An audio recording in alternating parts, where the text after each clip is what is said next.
Karibu, Rafiki Zangu. It's just a little bit of Swahili I picked up on my travels. Don't worry, that's the only bit. But it means welcome, my friends.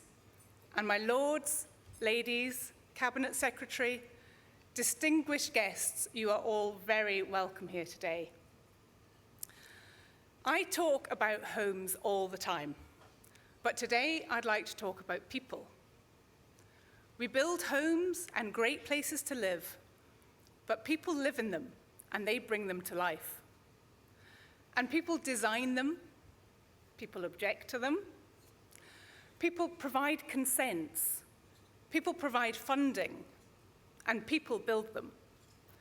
Our industry is a people business. We just happen to create homes at the end. And this year, I have witnessed many of you going above and beyond the day job to improve this industry. And I'm just going to highlight a few of you. We launched our customer satisfaction survey for those developing only in Scotland. And we've already witnessed a member achieving 5-star rating in the first year of being eligible, A&J Stephen. Not only that, but John and his team, I understand, received 100% satisfaction rating. It's been great to be able to add another company to our stable of 5-star builders. And it's worth reminding ourselves that customer satisfaction levels are consistently higher here than in England. We also must give Barratt Homes a shout out. They have just received a 5-star rating for 10 years in a row. Absolutely.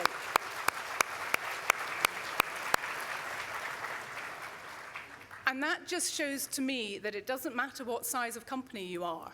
If you put people at the heart of it, you will get great results. Douglas Cochrane, who many of you will know from Lloyds Banking Group, he's taken the lead on the quality agenda, and he's brought somewhat reluctant organizations together in order to develop a unified code for our customers. And Douglas also continues to work closely with us as we consider Graham Simpson's private members bill.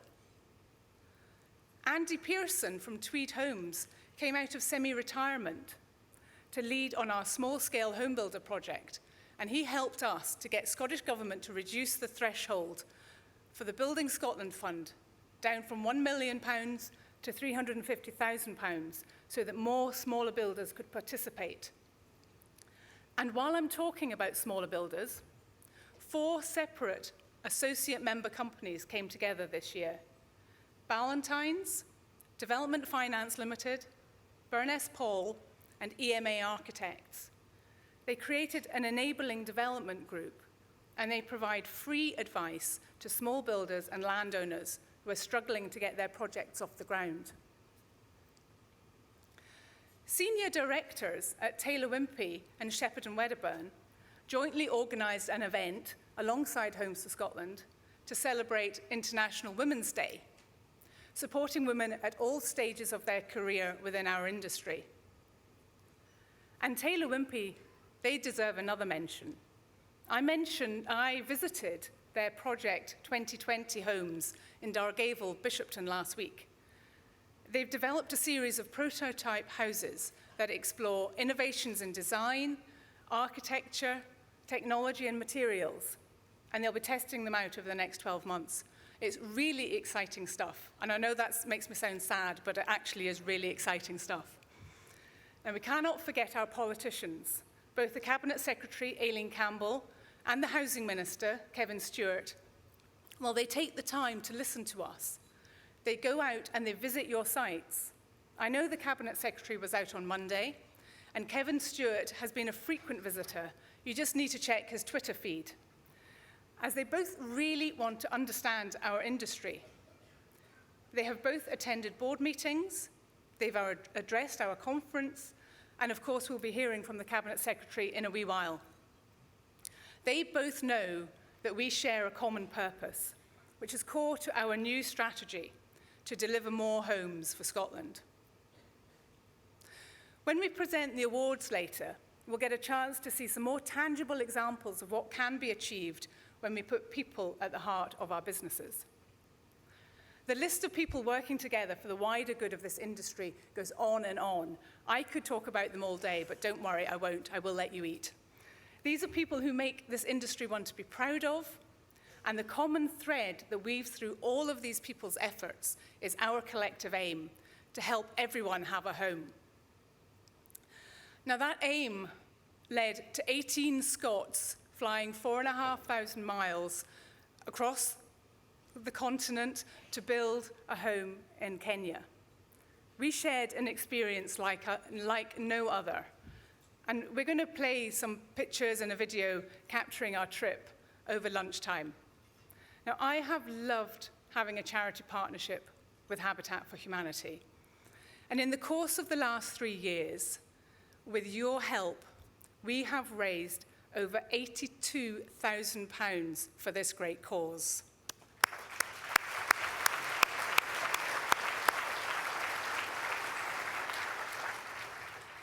Now, it's good that we can support those in far-flung places, but it's just as important that we're also able to address housing issues closer to home, which is why we're supporting Social Bite today. Now, I joined many of you inside orange bivvy bags at Sleep in the Park events last December, and some of you were there the year before as well, I know, and where we raised money, but not just money, but awareness of homelessness. We'll be hearing from Josh Littlejohn later on this afternoon, and he'll tell you more about his grand plans for Social Bite. Now, at the beginning, I used the phrase, my friends, Rafiki Zangu, earlier, quite deliberately.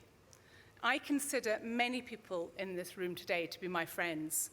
Some I have known for over 25 years. Others I met just 6 weeks ago in Kenya. I know that you all look forward to this day. It's a chance to catch up with old colleagues and friends, and I am so proud that we're able to provide you with the opportunity to do just that. This is one of the things that Homes for Scotland does so well.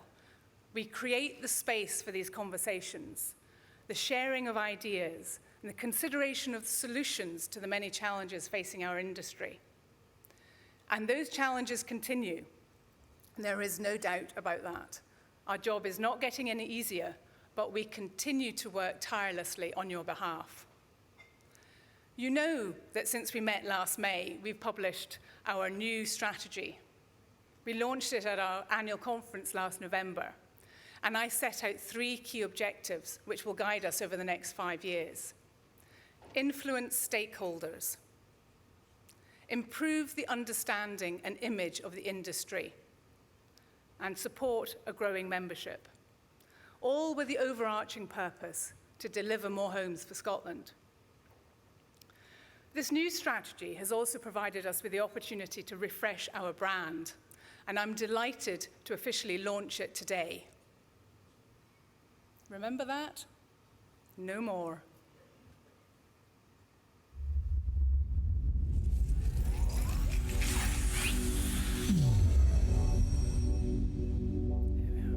I hope you like it and believe, like I do, that it reflects this organisation better.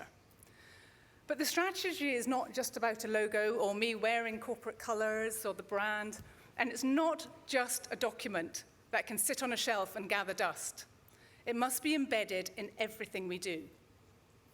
Since we launched the strategy, the team and the board have been working to engage our members and work out how best to implement it. I cannot say strongly enough how much I value the efforts and commitment that you and all your colleagues put into helping our team deliver these goals. So thank you for that. And we're going to be providing even more opportunities for you to get involved in the future. We recognize that we need to improve our engagement with a senior level at local authority level.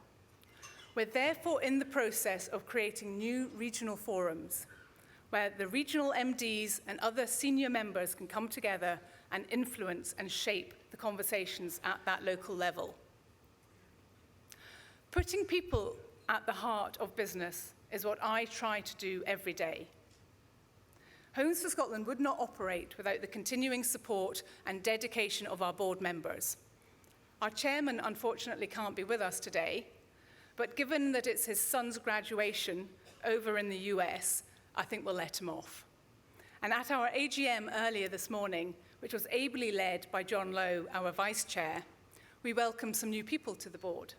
So please join me in formally welcoming Mike Naismith of Calla Homes, Sandy Grant of Tulloch Homes, Joanne Casey from McTaggart and Mickle, and Jackie McIntosh from the Wheatley Group.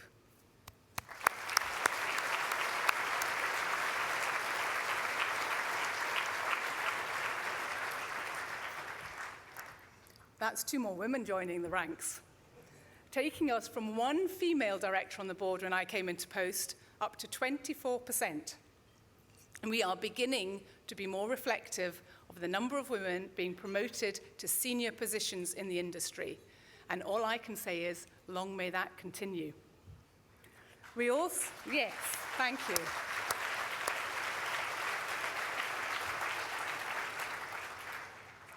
We also said goodbye to several long-standing board members. Kevin Whitaker, Andrew Mickle, David Knight, and Norman Kidd have all stepped down either today or earlier in the year. I would like to thank them all for their commitment to Homes for Scotland over the years, and I wish them well. Their knowledge and expertise, thank you, yes.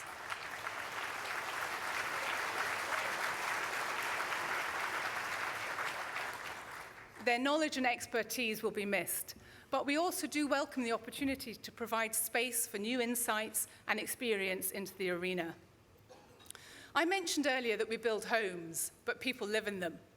People at all ages and stages of life need homes. They need well-insulated, well-designed, and well-located homes. And the people in this room, well, you provide them. And at Homes for Scotland, we are here to help you deliver more. We're often told that as an industry we must evolve, but I believe that evolution is well underway, and it will continue to gather pace as we move towards a decarbonised society. As we compete for talent and the future pipeline of people to work within our industry, it's so important that we continue to innovate and create flexible, attractive environments for our people to work in, as well as for our customers to live in. I really look forward to seeing what the future holds for this industry of ours. But in the meantime, I'm going to hand you back to Joe Caulfield, who will introduce our keynote speaker. Enjoy this afternoon. Please remember, we're a people business with so much to be proud of. Asante sana. Thank you very much. So now, ladies and gentlemen, it gives me great pleasure to welcome Cabinet Secretary for Communities and Local Government, Aileen Campbell, MSP.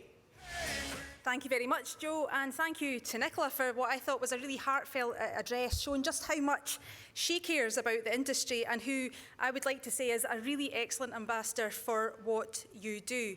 And thank you, though, also to Homes for Scotland for the invitation to address you, though I am now quite aware that what stands between you and your grub is me, so I'll try and keep this as pleasant as it can be.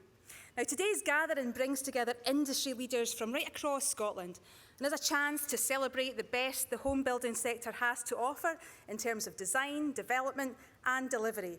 It is a chance to celebrate innovation and creativity that exists.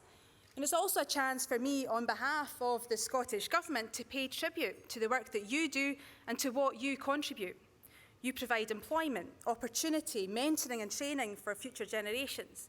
You contribute significantly to Scotland's economy, and for by all that, you create homes for people across Scotland, providing that safe and secure place and space for folk to enjoy life and to live, work and play in. So what you do is absolutely massive, and it is right that we in the Scottish Government acknowledge that contribution, and is why we continue to value you and Homes for Scotland as a crucial partner that helps us make good on our shared vision and aim of creating a better Scotland with opportunities for all. Now, soon I'll have been in this post for a year, and through that year I've got to know your organisation, been at your board meetings, and visited and engaged with members. And I've heard directly from you the challenges that you face, be that skills, planning or Brexit, and also the opportunities. And I've also seen, just as I saw earlier this week at Taylor Wimpey's site in Pennycook, the attention to detail, the care for your customer, the dedication to placemaking, and also the support that you offer the apprentices that you train. But it's all very well hearing and listening to the challenges. The job of government, though, is also to respond to them and to act. Now, I know the industry faces a number of challenges to address skills needed and to strengthen diversity, and we all do, and we have an ageing population, and the uncertainty at the moment doesn't help. And that's why in March 2018, we set up an independent short life working group under Professor Sean Smith to look at the short, medium and longer term supply of skilled housing workforce across Scotland.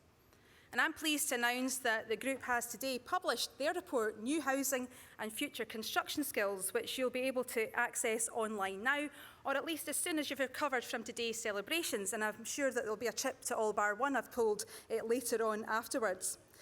Now, I want to pass on my thanks to Professor Smith as chair, to the members of the group, and to all those who gave evidence and supported the process. The report contains a wide range of recommendations and ways to promote the good career options that you have to offer. It also seeks to work out how we build on what we have, ensure resilience within the sector, and also, though, to prepare for emerging opportunities and change that lies ahead. Now, we'll respond to those recommendations, and in partnership with the sector, and where we can, we'll act on them. That work, though, is just one part of our support for industry and for the economy. And we've got a number of tools, including guarantees and the Housing Infrastructure Fund. We also provide direct support for home buyers through Help to Buy Scotland, with a formal evaluation now started. Our open market shared equity scheme and the recently announced fund for support for first-time buyers, which we'll also look to work with you on to develop over the coming months. Working in partnership with you makes our support as good as it can be, and to improve it where necessary. And as Nicola touched on in her address, we've been pleased to support the work on supporting the SME sector being taken forward by Andy Pearson and also Homes for Scotland. We listened to industry when you told us about the challenges you still face accessing finance on acceptable terms. So we launched the innovative Building Scotland Fund, a precursor to the Scottish National Investment Bank, with £150 million to provide loans or equity to non-public sector organisations. And we've already announced over £80 million of finance for a range of housing, regeneration and commercial projects, supporting the delivery of thousands of new homes for rent and for sale. But most importantly, in direct response to issues raised through the SME working group, we lowered the fund's minimum investment amount for SME house builders. And I'm delighted to say that we now have a significant pipeline of applications under consideration, with many of these from the SME sector, and I also expect to announce the first loan approval to an SME shortly, so watch this space. Importantly, though, this is part of a wider framework and focus on developing and supporting the economy. Through the delivery of the housing support I've mentioned, through the National Infrastructure Mission, and also as we consider the role of housing up to 2040 and where we go next. Investing in our infrastructure plays a key role in achieving the Scottish Government's ambition to create an inclusive, sustainable economy. So we've made a commitment in the National Infrastructure Mission to increase infrastructure spend by around 1% of current Scottish GDP by the end of the next Parliament. So this will allow us to invest in our hospitals, our schools, our digital connections, our transport, the low-carbon technology, and of course, our homes, making sure this investment aligns through a focus on place and maximising the impact of our investments. To enable this, we need a robust and effective planning system, and that makes the planning bill remain a live issue for all of us, because we want to deliver a good planning bill that achieves its original aims, a simplified, improved planning system which delivers inclusive growth, development and empowers our communities. And that will be our focus in the coming months. And in doing so, it's vital that you continue to make your voices heard going into stage 3 and to stand up for a better planning system. And as well as our focus on the present and making improvements now, I also have an eye to the future. So lastly, I'd like to turn to our ambitions for housing to 2040. When the First Minister launched our programme for government last September, we started work on a vision for how our homes and communities should look and feel in 2040, and to consider the options and choices to get there. We recognise that we need to look beyond current targets and the day-to-day challenge of delivering homes to explore how we can raise our ambitions to meet the many challenges that Scotland's facing. We also need to respond to you who have told us that you need more certainty and stability in which to operate. An initial phase of stakeholder engagement concluded in November last year, and I'm very grateful to Homes for Scotland and many of you here today for your contributions to that discussion. And I'm pleased to tell you that this afternoon we've also published our stakeholder engagement report, which sets out what you and others have told us in response to our Housing Beyond 2021 discussion paper. Now, I hope you can make time and some time to consider that report, but this is not the end point. There is much more that we need to do if we want to create a housing system that is fit for the purposes of a modern Scotland. And that's why over the summer, my ministerial colleagues and I will be speaking to communities across Scotland to hear the important housing issues affecting them. And that will include a range of voices, and your voice, the sector that builds the houses we need, will be critical in that process. We'll then prepare for further engagement and consultation on a draft vision, specific themes and outline options later in 2019, with the aim of publishing a vision for 2040 and a route map showing how we get there in spring of next year. But this has to be a shared vision with widespread engagement and support across all that have an interest. And it will also include trying to secure political support across the parties as we endeavour not just to simply crowbar in ambition to be met within a parliamentary session. So using this space and momentum of opportunity we have, please continue to engage, share your knowledge, ideas and views, and help us to develop a shared vision that will support people into the homes that they want and that they deserve. So I know that there is lots of challenge out there. There's Brexit, uncertainty, skills and fiscal challenges. But regardless of the sector, regardless of the topic, success in terms of overcoming those challenges is determined by our approach. And that's why partnership is key. You're a valued partner of government. Sometimes there might be bumps or the need for constructive and robust challenge. Nevertheless, the strength of working together means we achieve more and we create better outcomes. And in a country of just 5 million, there is just no other way to work. And we will need to work together, be that on housing to 2040 ambition, driving forward change and improvement in planning, or in securing the people and skills that we need for the industry. But we also need to talk up the achievements of what you do today. And today is a great platform to recognise that success, that endeavour, and also to network.